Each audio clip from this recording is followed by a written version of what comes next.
Moving to New York City is a dream for many, but the reality is it's a damn expensive place to live. Today, I'm gonna be sharing 12 tips that'll save you money moving to New York City. Watch till the end. This is gonna help you out a lot, I promise. Let's start with don't be lazy. If you're on a tight budget, I'm gonna let you in on a New York City secret. You pay for convenience in everything you do, including apartments. And the first step, and I hope you like stepping, is walk-up apartments are always gonna be way cheaper than living in an elevator building, living with a doorman. And not to mention, doorman buildings, you're gonna have to tip them every Christmas, every single one of them.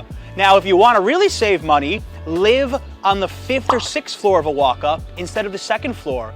Next up, distance from the subway line. Now, one reason Greenwich Village is so desirable is you're about a 5-minute walk to tons of different subway stations. Let's compare that to York Avenue in the Upper East Side. It's gonna be a lot cheaper because your nearest subway is 15 or 20 minutes away. You wanna really live cheap? Go to a 6th floor walk-up, Avenue D, dead of winter. I'll tip my cap to you. But it's more than just apartment prices, it's also food in New York City. You wanna be lazy? Let's go on Seamless right now and pull up a salad from Sweet Green.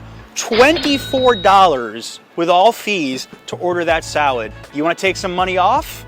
Hit the pickup button, you just saved 10 bucks. Remember, in New York, if you're gonna be lazy, it's gonna cost you. Better yet, instead of ordering food, what about learning to cook a little bit? Now, I'm not telling you to become a master chef, but when my twin brother and I first moved to New York City, one of the greatest things we did to cut down expenses was learning to cook. I mean, 15 to 30-minute simple recipes. You can pick them up off of YouTube, TikTok, learn how to bake salmon, grilled chicken, simple stuff, and it's gonna save you a ton of money, guaranteed. Have a little savings. Look, the title was figurative. If you actually have $0 in your bank account, New York City is gonna eat you alive. Unless you have a guarantor like your parents signing for your apartment, no landlord is gonna take you if you have no money and no job. I can teach you every money-saving technique I know, but if you can't even afford dollar pizza, your New York City experience is gonna suck. And you're gonna miss out a lot because dollar pizza is amazing. But seriously, have at least a few $1,000s in the bank before you move here. It's gonna make your life a lot easier. Not all supermarkets in New York are created equal. For years, I shopped at the Morton Williams in Greenwich Village, and the prices were so outrageous. $5 for an avocado, I'm still scarred to this day. Now, my last 2 years in Manhattan, I found a Trader Joe's in Soho, which would save me $50 a week, $200 a month, let's do the math, $2,000 a year to walk 5 minutes south. When you move to a new neighborhood in New York City, research your supermarkets, go to all of them and see which ones have the best price. If it's a Trader Joe's, if it's a Key Foods, you'll be fine. If it's one of these gourmet supermarkets, well, you'll see. Avoid the hype. All those places you see attractive people on Instagram promoting brunches, rooftop bars, clubs like this one, which isn't even open. Limit your time at them because I promise you, nothing will suck your disposable income more in New York City than going out to places just like this. You're gonna wake up the next morning and wonder if there was a hole in your wallet. Trust me, I've been there before. If you want a cool social life, go to parties, or better yet, host your own. And when you're making more money in New York City, then you can spend more of your time going to all those cool things like brunch or the latest rooftop lounge. I could tell you to just survive on dollar pizza or go to Chinatown in Brooklyn, Queens, or Manhattan, but they're not the healthiest choices. My absolute favorite place to eat in New York City that's relatively healthy and cheap are local bodegas. You can find them in just about any neighborhood. A lot of them have really big salad bars if you want. Of course, they're famous for their sandwiches or bacon, egg, and cheese.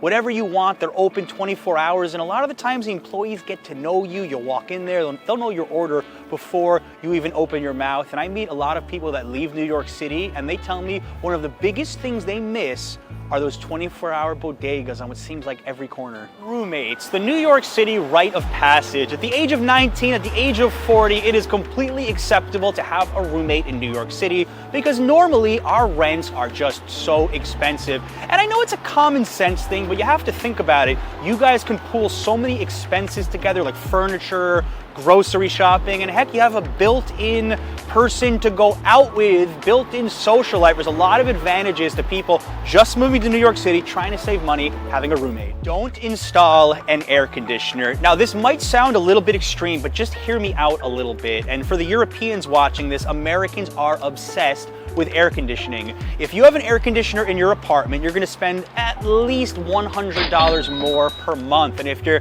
counting every penny, that's $100 that you can use for other things. Or you could just be like my friend, and what he used to do was, since he didn't have air conditioning, he was dating a girl just to go to her place to have access to air conditioning. So get creative, or you could get lucky and just not have a hot summer, who knows?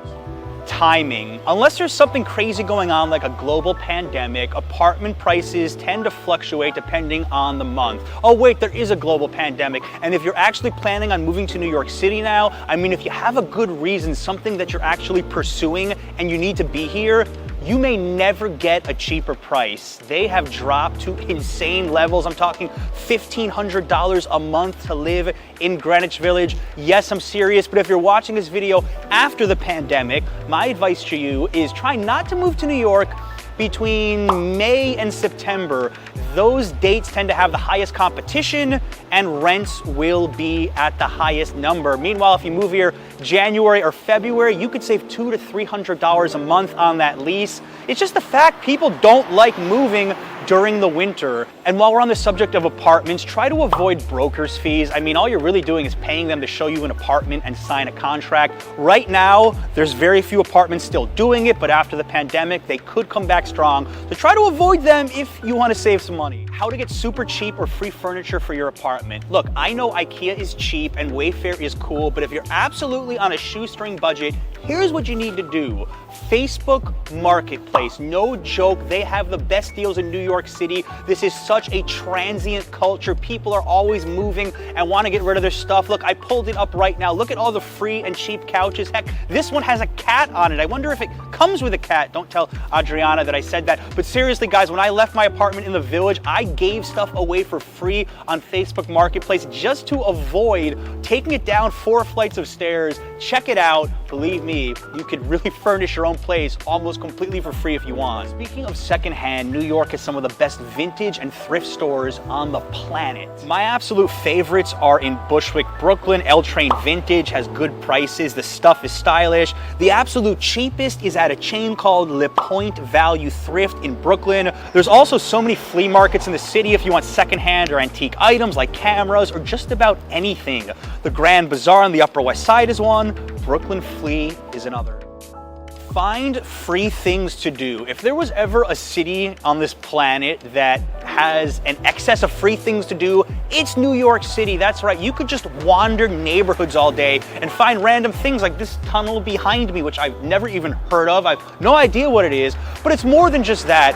Go to Central Park like I did once and walk 10 miles for an entire day looking at the lakes and the areas that don't have a ton of people. You can do free kayaking. We've done so many videos on this. You can go to the art galleries in Chelsea when they're open again and drink free wine to your heart's content. New York City is a place to have leisure for free. That's what makes this city so cool. You can live it very expensive or you can live it on a shoestring. It's really up to you.